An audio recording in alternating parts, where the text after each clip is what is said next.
Everyone thinks Tirana is dirt cheap. And sure, compared to Berlin or London, your rent won't make you cry. But here's the thing. The city has a weird way of quietly draining your wallet in ways you won't see coming. That €400 apartment might cost you way more than the lease suggests. A single person living comfortably, not fancy, not struggling, should budget somewhere between €800 and €1,200 a month in Tirana. That's rent, food, transport, and the usual stuff without going crazy. For context, that's about half what you'd spend in Athens for a similar lifestyle, maybe a third of what Zagreb runs you. The catch? Local salaries often sit around €400 to €600, which means most people either live with family, split costs heavily, or work remotely for foreign companies.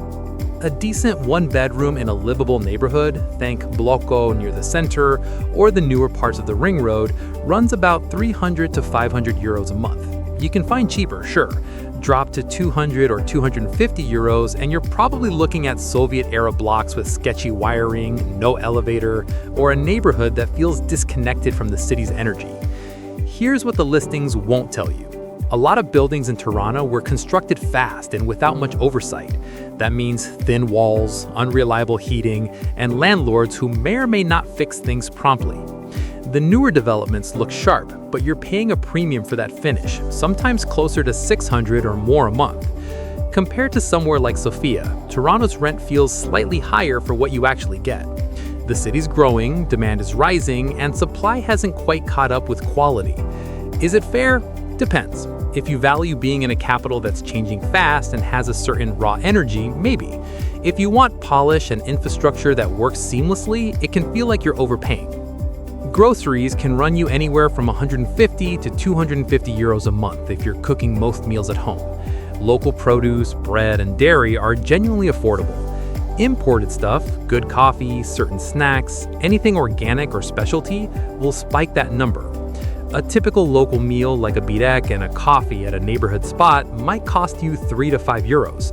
Sit down for a mid-range dinner with a beer and you're looking at €10 to €15. That's not bad at all. But here's the thing. Tirana's food scene is improving fast and eating out regularly adds up quicker than you'd think. The quality can be inconsistent. Some places serve excellent traditional fare, others are clearly cutting corners. If you lean into cooking at home and hit the local markets, you'll eat well for cheap. If you're the type who grabs lunch out daily and orders delivery, you could easily spend €300+ a month without realizing it. Most people either walk, drive, or take the bus. Public transport exists and costs practically nothing, maybe €10 to €15 a month if you use it daily.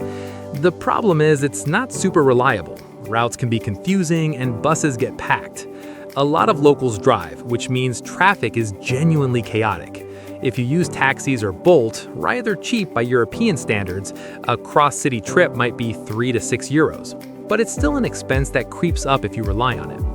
Daily life stuff like your morning coffee, a gym membership, maybe a streaming subscription adds another €50 to €100 a month.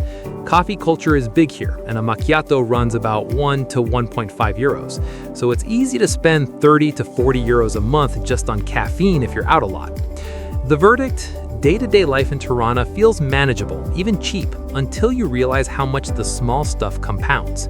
It's not quietly expensive like Zurich, but it's not effortless either.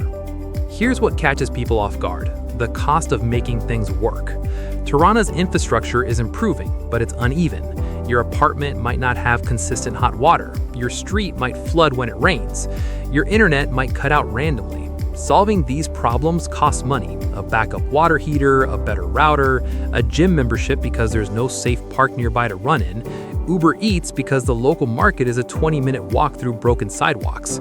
Add in bureaucracy, getting residency sorted, dealing with unclear utility bills, navigating a healthcare system that often pushes you toward private clinics, and you're looking at an extra €50 to €150 a month in life overhead. That doesn't fit neatly into any budget category. Some people adapt quickly, especially if they're used to other Balkan or Eastern European cities. But if you're coming from somewhere with smooth infrastructure, these friction costs add up fast. So, is Tirana worth it?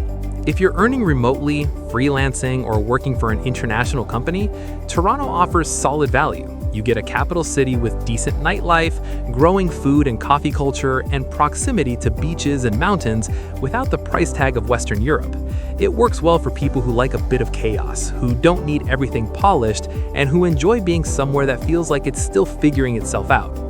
If you're earning a local salary, it's tougher. You'll need to be strategic, living with roommates, cooking most meals, and accepting that comfortable might mean a few compromises. On paper, Toronto looks like a steal. In real life, it feels like a trade-off. Affordable, yes, but with enough small costs and inconveniences that you're paying in time and patience as much as money. If you want more honest breakdowns on what cities actually cost to live in, no hype, just the real numbers and the stuff no one mentions, go ahead and subscribe. I'll see you in the next one.